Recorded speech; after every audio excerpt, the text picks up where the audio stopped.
Shakey's Pizza is the first pizza chain in the United States, but right now, it's a relic of the past. But how did the business manage to get to the top and end up crashing down? Find out in this sad story of an American brand that preached having fun. Shakey's Pizza began with two men, Sherwood Shakey Johnson and Ed Plummer, but it was Sherwood that took care of the company's operational details. Sherwood was born on September 2, 1925 in Sacramento to his father, a California Deputy Attorney General, Chris D. Johnson, and his homemaker mom, Mildred.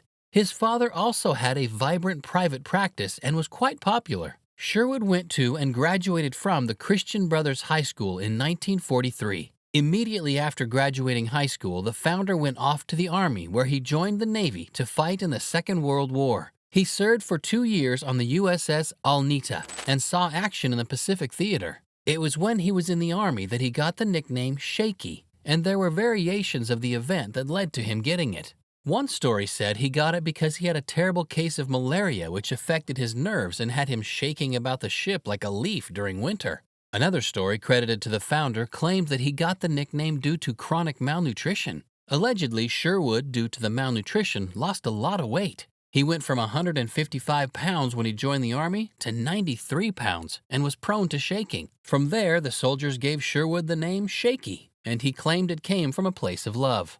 When Johnson returned from war, he went straight to college. The founder attended Sacramento City College, where he spent his free time performing a comedy act with a fellow student. After college, Johnson decided to follow in his father's footsteps to become a lawyer. He attended the Hastings School of Law in San Francisco. But little did he know that he wouldn't have a vibrant law practice like his father.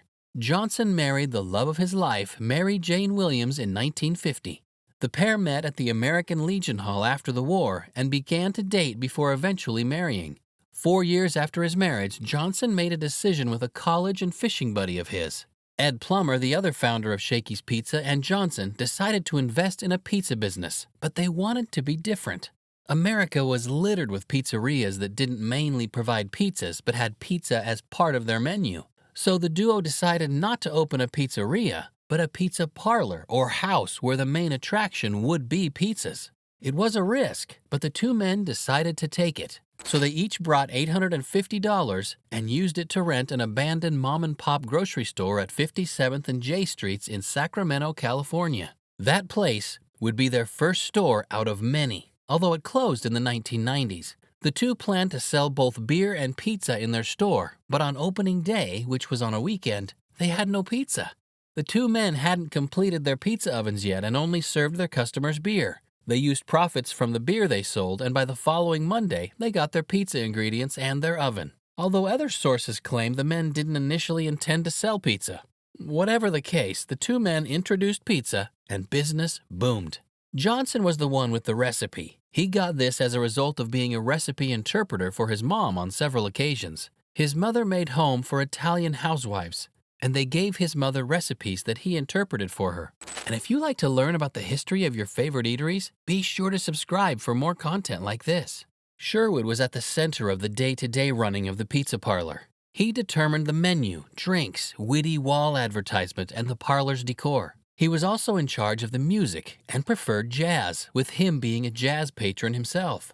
To Johnson, music was essential to helping him position his pizza business, and he made it part of the business gimmick. It worked. Johnson played Dixieland jazz piano for BJ's customers and also brought in other jazz acts, one of which was the founding members of the Silver Dollar Jazz Band. He paid each band member $10 and allowed them to eat all the pizza and drink all the beer they wanted. But as Johnson would later find out, paying the jazz band their fee was better. Those guys went through pizza and beer faster than the business's income could take. Sherwood didn't stop with the Silver Dollar Jazz Band. He also brought Lou Waters music to Sacramento, and due to Lou Waters' songs, there was a complete revival of jazz in Sacramento. Waters became a sensation, and this led to the eventual creation of the Sacramento Traditional Jazz Society. Essentially, through Johnson, jazz returned to Sacramento. No wonder they named him Emperor of Jazz at Sacramento's first Jazz Jubilee. So when Shakey's became known outside of Sacramento, it wasn't because of its pizza, but its patronage of jazz artists and the jazz program sponsored on the radio in the region. But it wasn't only jazz that Sherwood relied on to promote his business. The smart businessman also invested heavily in banjo music too. His efforts in using banjo as part of the music in his pizza parlor led to the man getting honored at the American Banjo Museum in Oklahoma City, Oklahoma. Combined with giving customers the lyrics to the songs on their menu and having them sing along as Shakey's made their pizza, the company's profile could only grow. Although in the 70s they stopped printing lyrics on the menu, but at the time, the gimmick had served its purpose. 2 years after creating its first store, Shakey's Pizza opened its second store in Portland, Oregon. Allegedly, the decision to go to Portland wasn't due to any professional market research. The business just followed Kinney Shoes, a leading shoe brand at the time. Perhaps the founders thought people who patronized Kinney Shoes would need to eat. The Portland store did well, and in 1959 the business was already opening its third store in Albany, Oregon, and the building of its third store would be the one that the company would first own, as it rented the first two. So it was in Albany that the business built the original Shakey's building, even if it would later be abandoned and turned into a bookstore. Eventually, Johnson left the business in 1967 and sold his stake to Colorado Milling and Elevator for $3 million. His partner Ed held on for a year, and in 1968, he sold his stake to the same company for $9 million. At this period, Shakey's Pizza had around 272 restaurants, and its sale began its downfall. In 1968, the same year that Ed sold his stake, the business opened its first international store in Winnipeg, Manitoba, Canada. Colorado Milling and Elevator sold the company to the notorious Western to Hunt International Resources in 1974. By that time, the business had massively expanded. It now had 500 stores, including locations in Latham, New York, and Westbrook, Maine. Also, the company opened international branches in Japan and the Philippines. The 70s were a good time for the business, and its popularity among families and youth sports teams grew massively. Its furniture and decor made it the best place for large groups of people. So after weekend games, youth sports teams and their families, the kids would eat pizza and chat while their parents settled down with beer and conversed with the other adults. The large windows that separated the dining hall and the kitchen that allowed customers to order and watch the preparation process had massive appeal among children. The kids enjoyed the process and would run to their parents in excitement that the pizza they ordered was ready. It was the perfect setup, and it isn't surprising that the business's advertising motto was, "We serve fun at Shakey's, also pizza."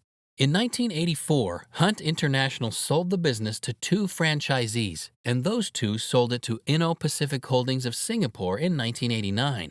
But the company had taken many hits and was on a steep decline. Stores began to close down, and it eventually reached 221 stores. Things worsened as the business declined further, and the franchise owners took Inno Pacific Holdings to court. Before trial, the company sold the chain to Jackmar Companies of Alhambra, California in 2004. Jackmar was one of Shakey's franchise owners, and it owned 19 stores. However, even though Jackmar, a franchise owner, understood the store's business model, there was little it could do to put it back on the map. But they managed to prevent the business from shutting down altogether. By 2018, only 51 locations remained in the United States, and 48 of those were in California. Even then, the business wasn't spread across all of California. Out of the remaining stores, 2 were in Washington and Auburn, Alabama. But in 2019, the Alabama store closed. The once pizza giant had become a shadow of its old self. Will the sun shine on it again? Shakey's Pizza Parlor was the first of its kind, but this is the fast food business. Being the first doesn't mean anything in the cutthroat food business. To exist, companies have to compete, and Shakey's couldn't.